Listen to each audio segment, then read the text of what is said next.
The prairie stretched in every direction, endless and aching, the horizon trembling in the haze of late afternoon. Dust curled low around a cluster of children gathered on the hard-packed earth, their bodies pressed close together, as though sheer nearness might hold back hunger or cold. At their center, lying against the unforgiving ground, was a woman whose beauty had not been erased by hardship but dimmed, softened, hollowed by days of exhaustion. Her dress was torn at the hem, her hair clung to her temples with sweat, and her lips trembled as she drew each breath like a battle half lost. A little girl no more than 5 clutched the hands of her brothers and sisters, her own voice breaking into the heavy silence. "Are you here to hurt our mama too?" she asked, her words spilling into the open like a secret she could not swallow. Her eyes, wide, frightened, rimmed in dust, fixed on the figure looming just beyond the circle of children. The man did not move at once. He stood as though carved from the land itself, tall and broad, his shoulders bearing both strength and solitude. His hat shadowed his eyes, yet the set of his jaw spoke of hesitation.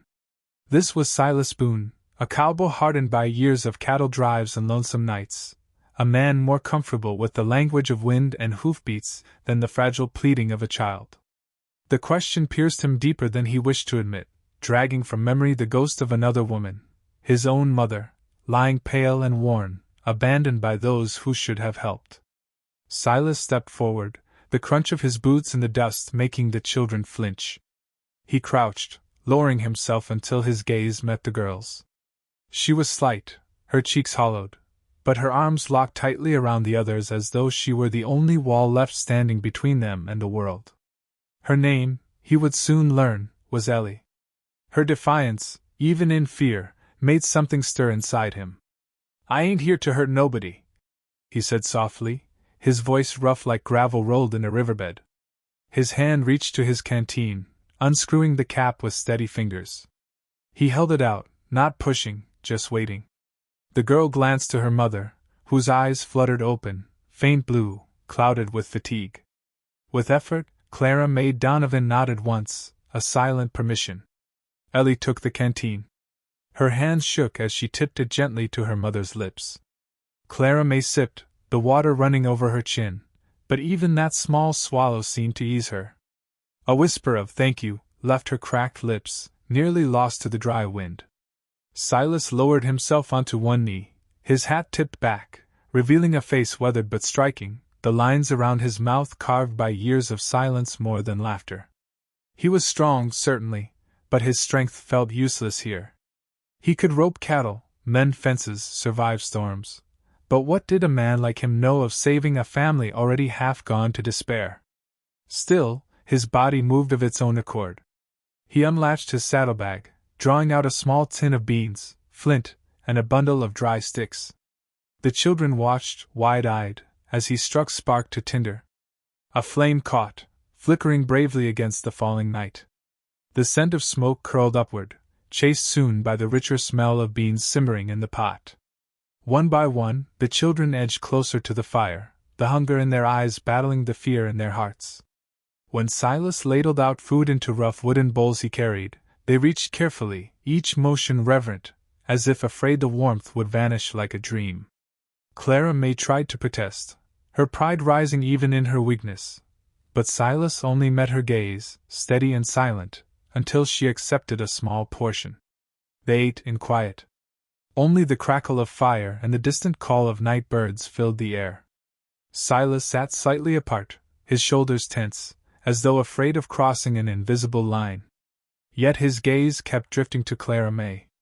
Even in her frailty, there was something unyielding in the way she watched her children, her body curled like a shield around them.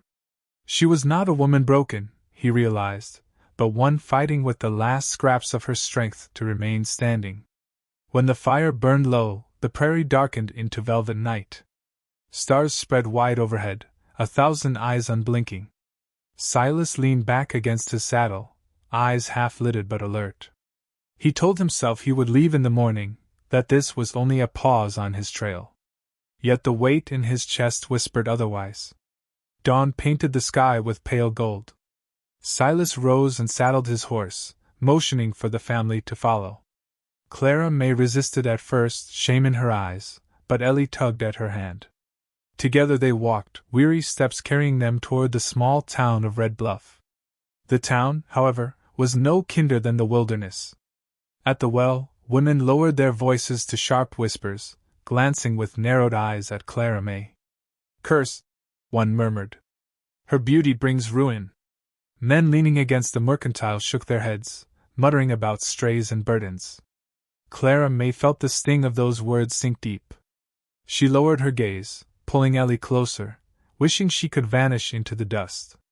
The children sensed it too, their shoulders hunching as though bracing against invisible blows. Silas stood taller, but the weight of judgment pressed even him. His wealth, his reputation as a capable rancher, meant little in the face of gossip sharpened by cruelty. That evening, Clara May sat outside the boarding house, her back against the wall, the children dozing beside her. Silas lingered a few paces away, arms crossed. He remembered too clearly his own boyhood, the smirks, the laughter, the shame he wore like a second skin while his mother fought to keep them alive. He had vowed never to feel that again, never to let it bind him. Yet here it was, staring back at him through Clara May's downcast eyes. He realized with startling clarity that to turn away now would be to abandon not just them, but the very boy he once was. As the sun bled into the horizon, Silas Boone made his decision. He would not walk away. He would shelter them, whatever it cost. His jaw set, his hands tightened into fists, as if sealing the vow. Clara May looked up then, as though sensing the shift. Their eyes met, hers weary, his resolute. Neither spoke. But in that silence, something irreversible passed between them, a thread pulled taut by shared sorrow and unspoken promise. The night wind stirred dust across the street, carrying with it the echoes of laughter and whispers from the saloon. Silas did not turn toward the sound. His gaze stayed fixed on Clara May and the fragile family huddled around her. And for the first time in years, he felt the ground beneath his boots tremble, not from fear, but from the weight of a choice that would change everything. Silas Boone had made his vow beneath a bleeding sunset, and by dawn the weight of it carried him straight into action. He led Clara May and her children out of Red Bluff before the town could sharpen its whispers into knives. His ranch lay 2 miles beyond the canyon ridge, a spread of land that had once rung with cattle drives and the laughter of hired hands, now standing in silence. The house itself was broad and sturdy, but its emptiness was a thing that echoed. Windows stared blankly, the porch sagged, and dust lay thick in every corner. When Clara May crossed the threshold, she hesitated, one hand gripping the doorframe as though she feared to trespass. Her children clung close, their bare feet hesitant on polished planks. Silas spoke no reassurance, only moved about the rooms, opening shutters, letting light spill in as if the sun itself could soften their unease. He spread blankets near the hearth, fetched bread from his pantry, and mended the broken latch on the door so the wind would no longer moan through it. At first, Clara May tried to refuse the kindness. Her pride was a fragile thing, worn thin yet still alive. "We cannot stay," she whispered late that first night, the firelight catching the curve of her cheek as she bent to lay Ellie down. "You've done more than enough." Silas only shook his head. Words felt clumsy in his mouth, so he gave her the steadiness of his silence. He set an extra log on the fire, left a pitcher of water within her reach, and walked back into the darkened hall without a single explanation. His actions carried the meaning his tongue could not. Days settled into a rhythm. Silas rose before dawn, tending to his herd, while the children learned small tasks at his side. He showed them how to carry water without spilling, how to scatter grain for the chickens, how to brush the horses with steady strokes. At first their laughter was wary, like a sound not used for too long, but slowly it gained strength. Clara May, still pale, began to move with a measure of calm. She mended shirts from Silas's trunk, her stitches neat though her hands trembled. She cooked what little they had, stretching every scrap with ingenuity born of survival. Silas noticed the light returning to her face, the way firelight kissed strands of her hair, the way her eyes lingered on her children with renewed hope. Something within him eased when he saw her straighten her shoulders rather than fold them. And though he said nothing, he carried the sight with him like a secret talisman. But word of their arrangement traveled back to Red Bluff. By the time Silas rode in for supplies, the whispers had turned into pointed stares. Men on the porch of the Mercantile muttered about him being trapped by a pretty face. Women at the well shook their heads and clucked that he had taken in a cursed widow. Every sideways glance pricked him with old wounds. At Sunday service, the judgment was no longer whispered but visible in the empty spaces around them. Whole families shifted down pews to avoid sitting too near. The hymn book trembled in Clara May's hands, though she forced her chin high. Silas's fist stayed clenched, white at the knuckles, though he said nothing. That night, Clara May folded blankets by the fire with deliberate care. When Silas entered, she did not meet his eyes. "We'll leave at first light," she murmured, her voice steady though lined with sorrow. "I won't have them mocking you on our account." The words struck him like a lash. For a long moment he stood motionless, then crossed the room in 2 strides. "No," he said, the single syllable heavy as an oath. His jaw set, his shoulders squared. "No one runs you out. Not while I stand." Her eyes flickered to his, wide and uncertain. She wanted to believe, he saw that, but disbelief was an armor she had worn too long. So he gave her no speech, no pleading, only the unshakable steadiness of his presence. The days grew into weeks. The ranch changed in small, nearly invisible ways. The sound of children's laughter softened its silence. Freshly mended shirts hung on the line. The table held more than one plate. Silas found himself slowing at the threshold each evening, pausing to take in the warmth of lamplight spilling across the worn boards.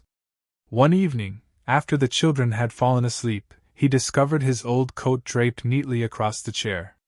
A tear at the seam had been stitched with careful hands. He traced the seam with his fingers, feeling a strange tug in his chest. It had been years since anyone had mended something of his. The simple act felt louder than any declaration. It might have gone on quietly like this, a fragile piece stitched together by routine, had trouble not come looking for them. Jedediah Crane, a cattle baron with a cruel mouth and money to burn, cornered Silas outside the blacksmith's one afternoon.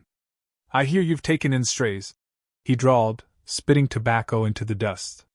"Pretty little widow with a cursed name. Shame you ruined yourself on her." Silas kept his back straight, his voice low.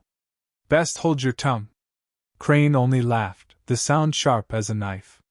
He turned toward Clara May, who had just stepped into the street with Ellie clinging to her skirts. "You're nothing but ruin," he sneered, spitting at her feet. The moment snapped like dry kindling. Silas lunged. Fists met flesh, the 2 men tumbling into the dust. Blows fell hard and fast, years of buried anger in every strike. The crowd gathered, a circle of eager eyes and murmured wagers. Clara May cried out, pulling the children back as Silas staggered under a heavy punch. Blood ran down his cheek, his breath ragged. But he rose. He rose with a defiance that burned through every bruise. His voice thundered across the street, raw and unyielding. "This woman is under my roof. She is worth more than the lot of you who mock what you do not understand." Silence crashed down. The crowd stilled, shame flickering in faces once eager for spectacle. Clara May's hand flew to her mouth, her eyes shining with something more than fear. For the first time in years, she stood straight, no longer curling under the weight of shame but meeting the world head-on. That night, the ranch lay quiet under a canopy of stars. Silas sat on the porch, bruised and aching, but his chest felt strangely lighter. Clara May stepped out, her hands trembling as she placed one gently over his. She said nothing. Neither did he. The silence between them spoke more than words could ever hope. Inside, the children slept safely for the first time in memory. The prairie wind carried the scent of sage, brushing cool against their skin, and somewhere in its breath was the faintest promise of rain after drought. Silas lifted his gaze to the sky, the bruises throbbing but his spirit steady. For the first time in his life, he did not feel alone in the fight. And as Clara May's hand lingered over his, steady and warm, he realized that battles once fought in dust and blood sometimes ended not in victory or defeat, but in the fragile, terrifying beginning of love.